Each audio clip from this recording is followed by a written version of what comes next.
friends, we were really sincerely looking at uh, the way of the cross. We have these, and within Catholicism, we have the crucifix to help us really remind us of what our grace costs.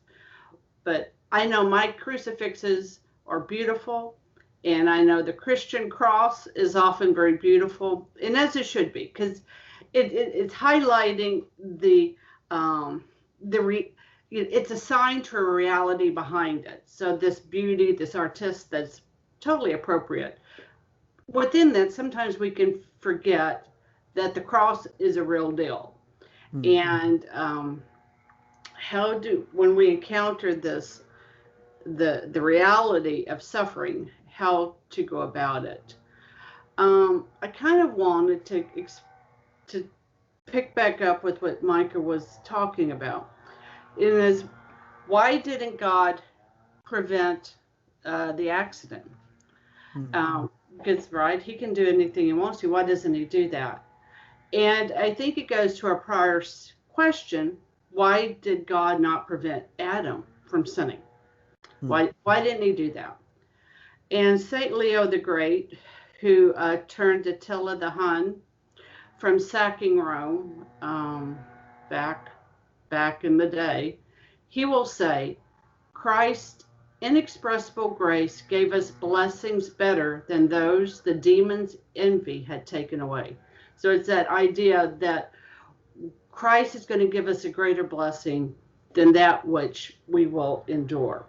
Or St. Thomas Aquinas will say, there is nothing to prevent human natures being raised up to something greater, even after sin. God permits evil in order to draw forth some greater good.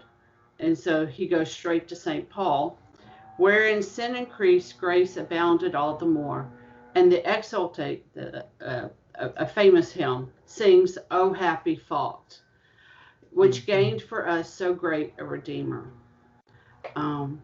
The problem of evil, the world really cannot explain it. And Micah, as you heard within just the first few minutes of his story, there was no way for him to have grappled with what he was presented to him without immediately turning to Christ. And so therefore only the Christian faith, I propose, as a whole, right, from Adam to Christ to ourselves, to the Beatitude, right, pointing forward, can answer the question of why does a good God permit suffering? Do you have any thoughts, Micah? I love it. I think it's such a unique religion, right? Because there's so many of these spiritualities in the world, and trying to make sense of the fact that there is no, I mean, just the existence of physics alone is such a wild mystery and spectacular like phenomenon that I think we are all born with this desire to understand more of what's going on beyond the physical realm, right? There has to be an explanation of some kind. And when you start digging into that, you can't help but dig into the problem of evil and trying to understand, okay, well, with all this fascinating miracle of existence, why is there so much brokenness and pain and sorrow and grief? And I love so much that the story of Jesus is an explanation for that and a remedy for that, because it's like, this is not how things were meant to be, but in order for us to understand how things really are meant to be, we have to have this evil in a way. Like, it's almost as vital for the existence of good as good alone, because just to be able to compare the two and see, oh no, this is not what we're created to be. Like, this is not our home, you know? That's right. Friends, as you know, our guests, whether it's Sarah or Father Kloster, whoever else, we don't have time to get together and coordinate we barely get the technologies going. And he points to something so profound, and it's the next part within the show notes, is that evil is permitted because there is something so much greater that we have the ability to enter into, and that is love.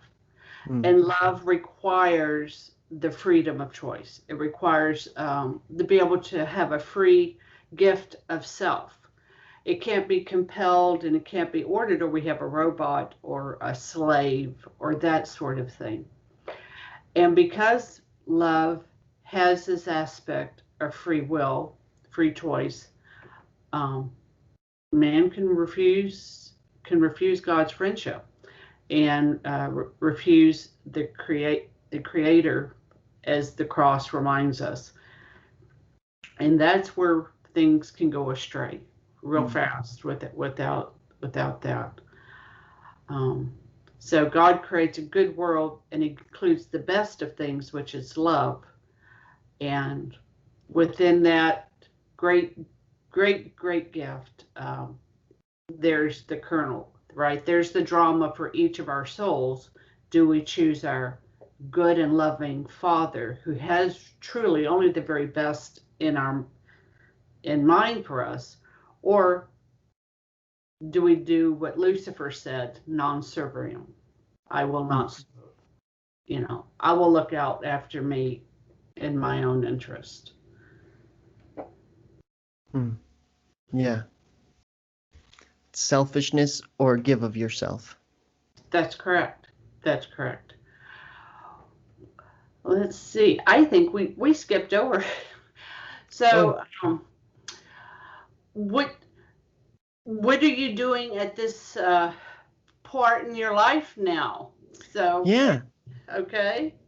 It's pretty wild. I ended up in Texas 2 years ago, a little over 2 years now, and I never thought I'd be in Texas really, but I got offered an opportunity to move down here, and that was really a blessing, it felt like, because I was looking for a new place to move. I had been living in Iowa and hosting a radio show, and I was offered this opportunity to bring my radio show on the road with me. And so I thought, okay, I'm going to try to move somewhere. And so in 2018, I was kind of just driving around, moving around from state to state where I had friends, sort of just waiting for an opportunity and trying to touch base with people. And a guy that I had met in Hawaii 3 years prior had told me if I met him in Colorado for a hemp expo, he could introduce me to a guy who might be able to give me a job. And that was with a company called Pure ISO Labs here in Texas, and it's a CBD hemp company. And they invited me to move down and told me they'd give me a salary and a partial housing reimbursement. And so that's what I did for the last 2 years. And I lived in an apartment for each year. And then I just recently was able to get a house. And so I've moved out of that job just recently. I still do my radio show, but I was offered a different job for another company called Solalite, which isn't in the CBD industry anymore. But I still have good ties with my former job, and there's no ill will or hard feelings or anything. It just was a much longer commute, and I love change. And so I was ready for something new. And so now I'm working that as my standard day job, and it's kind of a new thing for me to get used to an 8 to 5 Monday through Friday, because I love change so much. And so the routine gets a little old for me sometimes, but I see so much value in it.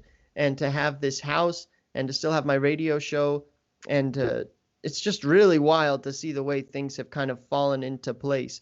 And I feel so much of that is just an example or witness to the faithfulness of God in my own life, where I feel so fortunate to even be alive, and then to have all the additional things added on to life alone.